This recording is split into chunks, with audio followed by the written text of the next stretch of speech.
महाराज जी, क्या हम अशुद्धि अवस्था में राधा कृपा कटाक्ष स्तोत्र का फोटो कॉपी करवा के पढ़ सकते हैं या नहीं? उसे याद हो गया हो तो आप चिंतन ऐसे कर सकते हैं, वगैरह ग्रंथ लेकर पढ़ना निषेध है। तो 3 दिन पवित्र दशा में भगवत चिंतन कर सकते हैं, जो पाठ याद है उसको सुमिरन कर सकते हैं। माला लेना, ठाकुर सेवा करना, रसोई बनाना, ग्रंथ पढ़ना, ये गृहस्थ धर्म में जो माता बहनें 3 दिन पवित्र रहती हैं नहीं करना चाहिए। ऐसी शास्त्र मर्यादा है। फिर जैसा ठाकुर जी प्रेरित करें, शास्त्र मर्यादा है, ऐसा नहीं करना चाहिए। महाराज जी, जब हम अशुद्ध हैं और भगवान इतने शुद्ध हैं, उनको कोई चीज अशुद्ध नहीं कर सकती, तो फिर हमारी आप अपने आपे को भूल जाओ फिर कैसे? हाँ बस यही तो बात, इसीलिए तो कह रहे हैं नियम से चलोगी तो भूल जाओगी। नियम से चलोगी, बनाई हुई मर्यादा से चलोगी तो शरीर भान भूल जाओगी। और नियम अगर विपरीत दशा में चला गया तो शरीर भाव पुष्ट होता चला जाएगा। एक खास बात है, आप एक पत्नी व्रत ले, आप धर्म से चले तो आपको वैराग्य हो जाएगा, आपकी वासना नष्ट हो जाएगी। दवा अगर नियम से खाओगे ना, रोग नष्ट हो जाएगा। और आप व्यभिचार करें, चाहे जितना करते चले जाए, आपकी वासना बढ़ती चली जाएगी, आपकी गंदगी बढ़ती चली जाएगी। ये नियम है वही चेष्टा। लेकिन एक पत्नी व्रत ले, धर्म पूर्वक चले तो आपको वैराग्य हो जाएगा। कितने ऐसे गृहस्थ हैं जो वैरागी हैं, पति पत्नी दोनों घर में रहते हुए भी ब्रह्मचर्य हैं। और कितने ऐसे कि देखो बोले कितने साल, बोले 90 साल के, तो बोले क्या पूरा जीवन हो गया, खाक बटोरते हैं काम, वही के वही खड़े। सब सुलझने की बात है। तो इसलिए हम पहले शास्त्र आज्ञा पालन करें तो परम पवित्र प्रभु हैं और हम उनके परम पवित्र अंश हैं, ये बात समझ में आ जाएगी। और जो शरीर अपवित्र है उससे हमारा राग खत्म हो जाएगा। अभी शरीर अपवित्र है, शरीर अपवित्र है तो हमारा भाव भी अपवित्र है, क्योंकि हम शरीर से युक्त हैं। आप कभी ये मानती हो कि मेरा शरीर अपवित्र हुआ? मैं नहीं। उस समय यही रहता है कि मैं अपवित्र हूं, रहता है ना। मैं जैसे हम शौचालय से निकले तो हम ये नहीं मानेंगे कि मैं आत्मस्वरूप हूं, मेरा शरीर अपवित्र है लेकिन मैं पवित्र हूं। अगर शरीर का स्मरण आ रहा है तो अभी आप शरीर भाव में हैं।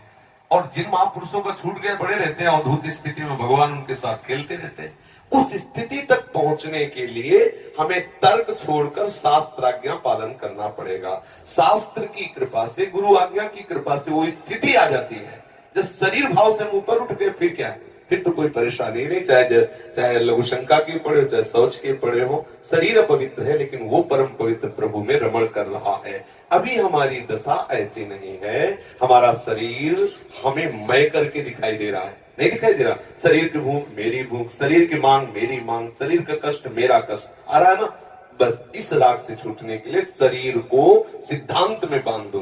तस्मात् शास्त्रम प्रमाणम कार्यो क्या करना है क्या नहीं करना, इस शास्त्र के अनुसार चलो तो शरीर का राग खत्म हो जाएगा। इसका परिणाम होगा शरीर से राग खत्म हो जाएगा। आप पवित्र रहिए तो आपको शरीर से वैराग्य हो जाएगा।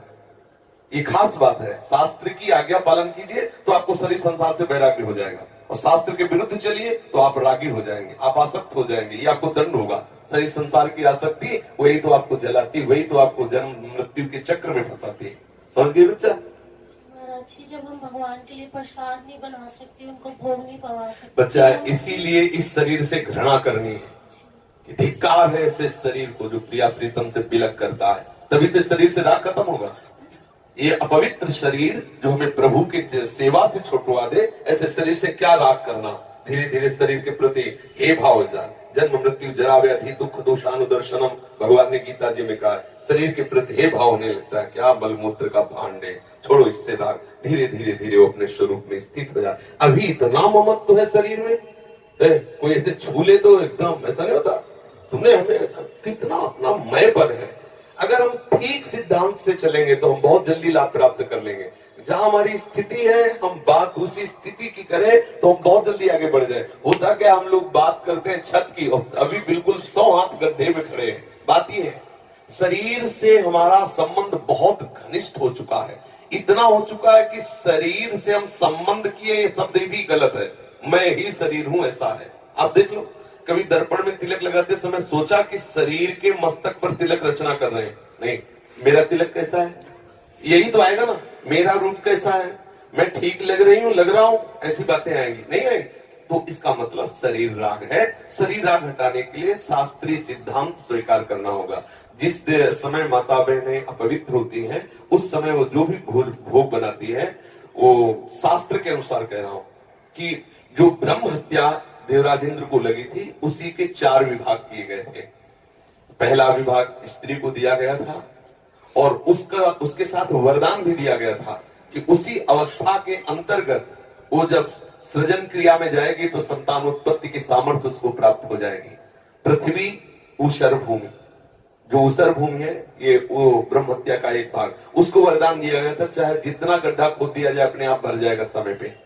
वृक्ष की गोंद जो निकलती है वो ब्रह्म हत्या, और उसको वरदान दिया काटने पर भी पुनः आप हरे भरे हो जाओगे, मतलब समय आने पर आप वृक्ष रूप धारण करो। और जल में फेन बुदबुदा काई, ये ब्रह्म हत्या के 4 भाग के। और जल को आशीर्वाद दिया गया कि कभी भी कहीं भी पवित्रता होगी तो आप उसमें सम्मिलित होगे, जल छिड़को, आचमन करो, जल के द्वारा पवित्रता। ऐसा 4 वरदान भी उनको अलग अलग दिए गए और उनके लिए विधान भी किया गया है। देवराज इंद्र को जब ब्रह्म हत्या लगी थी तो शास्त्र में मर्यादा चली आ रही है, अगर इसका हम पालन करेंगे तो शरीर से वैराग्य हो जाए। जैसे अब जो बच्चे वैराग्य ले लिए हैं, भले वो स्त्री शरीर में है, अब उनके लिए नियम खत्म हो गया कि वो 3 दिन अपवित्र रहेंगे तो छुएंगे नहीं, क्योंकि खत्म संसार के भोग राग, संसार का क्रम खत्म। अब वो वैरागी, अब वो 8 पैर प्रभु की सेवा में लगे हैं। पर अपने गृहस्थ धर्म से है, शरीर सुख की कामना से है, शरीर का हम प्रयोग कर रहे हैं अपने इंद्रिय सुख के लिए, तो आप पवित्रता धारण करो, जिससे तुम्हारा ये राग नष्ट हो जाएगा। समझ रहे हैं ना? नाम जप तो कर सकते हैं हम बता देते हैं, गृहस्थों को भी कह देते हैं कि आप मंत्र चिंतन भी कर सकते हैं, माला से नहीं, मंत्र चिंतन भी कर सकते हैं। स्नान किया, मंत्र चिंतन कर रहे हैं, भाई अंदर हमारे जो चिंतन हो रहा, शरीर ही तो अपवित्र है, बाहरी चेष्टा नहीं करेंगे। हम मानसिक ठाकुर सेवा भी कर सकते हैं, मानसिक पाठ भी कर सकते हैं। हमें चतुरासी जी याद है तो हम ग्रंथ नहीं छुएंगे, ऐसे पदगान करेंगे, नाम कीर्तन करेंगे, ये सब हो सकता है। लेकिन प्रगट में जो शरीर द्वारा चेष्टा होनी है, तो फिर उस समय 3 दिनों तक ऐसा शास्त्रीय महापुरुषों का और संतों का आदेश है, तो हमें वैसा पालन करना चाहिए। किन अवस्था में शरणागति मंत्र ले सकते और नहीं ले सकते? हाँ, शरणागत मंत्र के लिए वैसे हमने बताया है कि शौचालय में और बाथरूम में हम मंत्र ना जपे, पवित्र हो करके आचमन आदि करके फिर मंत्र जप करें। और जैसे हम अपवित्र दशा में जैसे ट्रेन आदि में यात्रा करते हैं, सोच गए उन्हीं कपड़ों से, उन्हीं पास फिर नाम जप करें, मंत्र जप न करें। मंत्र में थोड़ी पवित्रता की आवश्यकता है, नाम जप करें। जब हम पवित्र हो तब मंत्र जप करें, और अगर आप पवित्र हैं तो हर समय फिर जप सकते हैं, केवल शौचालय और लक्षण का छोड़कर। दिनचर्या में अपने जैसे रसोई पकाते हुए घर के काम, बिल्कुल मंत्र जप सकते हैं। मानसिक हाँ, चलते फिरते बिल्कुल कर सकते हैं, बिल्कुल कर सकते हैं। उत्तम।